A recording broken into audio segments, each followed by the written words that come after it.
அழைத்து இந்த தேவகியின் வயிற்றில் இருக்கும் பலராமனை இந்த கருவை எடுத்து அந்த கருவை மாற்றி வை.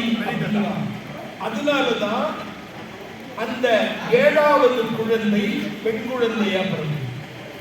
புரியுதுங்களா? 8வது கண்ணன் ஹம்சனை கொலை பண்ண, ஹம்சனை சொந்தம் பண்ண.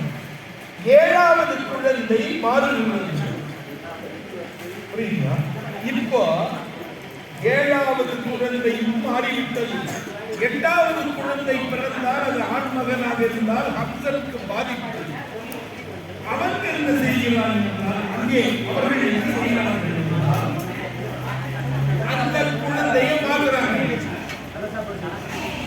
எங்கிருந்து எடுத்து மாத்துறாங்க? இங்கிருந்து அந்த குழந்தைய ரோகிணிகிட்ட கொண்டு போய் கொடுக்குறாங்க. அதான் கதை. நான் சுத்தமா சொல்றதுனால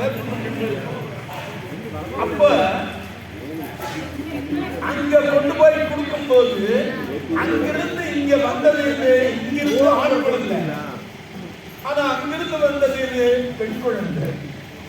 8வது குழந்தை பிறகு அப்படின்னு ஹம்சனுக்கு தகவல் பண்ணணும்னா வந்துட்டான் சிறை கொடுத்துட்டு வந்து அந்த குழந்தையை கொண்டான்.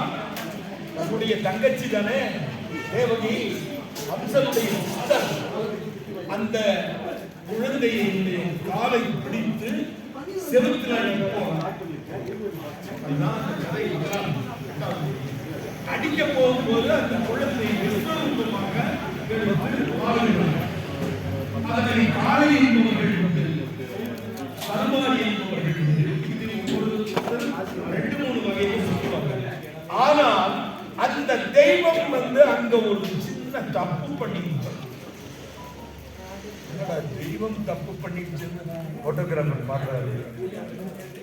என்ன தப்புன்னா, இவன் அந்த குழந்தையா இருந்தது தானே இவன் விஸ்வரூபம் எடுத்திருக்கிறான். அந்த குழந்தையா இருக்கும் போது செவத்துல அடிச்சான்ல, அப்ப இவனுக்கு தண்டனை கொடுத்துருக்கணும் இல்ல, கொடுக்கல. ஏன் கொடுக்க மாட்டா? யாரு கொடுக்க மாட்டா? தாய் என்பவள் எதையும் தாங்குவாள்.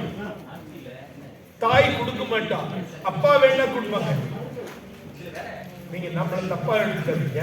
அப்பா கொடுப்பாரு, ஆனா அம்மா கொடுக்க மாட்டாங்க. அம்மா எப்பவுமே போய் சொல்லுவாங்க, ஐயோ நம்ம பையன் உங்களுக்கு தெரியாது, அவன் எங்க போய் 100 ரூபாய் சம்பாதிச்சுட்டு தெரியும், அவன் அடிச்சுட்டு வந்திருப்பான், அது பிரச்சனை வேற. தாய் விட்டு கொடுக்க மாட்டாள். அந்த குழந்தை பெண் குழந்தை, அந்த குழந்தையை செவிற்றில் அடித்து விட்டால் அது பெண் குழந்தை, அது பெண்ணானது தாயாக காரியாக மாறிவிட்டால் தாய் விட்டு கொடுக்கல. அதுவே என் காலையும் பிடிச்சிருக்கிறேன். புரியுது? என் காலையும் பிடித்த காரணத்தினால் அங்க நடக்க. இப்போ